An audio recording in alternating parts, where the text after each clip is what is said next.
Peter， 咁耐冇見，你最近點啊？我啱啱睇完成套孫悟空。孫悟空係米鳥三明龍珠入面個孫悟空啊？唔係啊，係《西遊記》入面齊天大聖孫悟空啊，佢有72變、金睛火眼同埋金剛不壞之身添。原來係《西遊記》金剛不壞之身，現實中冇啲咁嘅嘢。你知唔知我哋人體係靠乜嘢支撐我哋身體同喐動啊？我記得讀書時候老師教過，好似係骨骼系統同肌肉系統。啱啊，全靠呢兩個系統去支撐住我哋，同埋令我哋自由喐動㗎。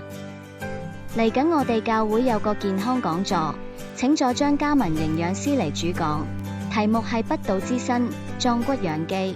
內容包括認識肌少症的特徵與一般衰退的分別，骨質疏鬆的原因和症狀，肌少症的簡單測試方法，仲有預防骨質疏鬆及肌少症的日常飲食建議。內容都好吸引啊！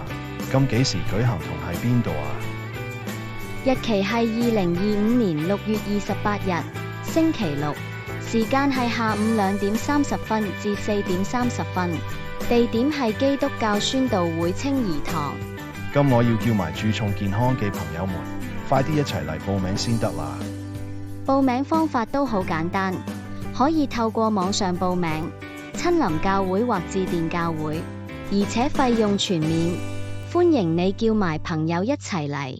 不過提你，截止日期係6月26日，星期四，名額有限，額滿即止，你要快啲把握機會啦！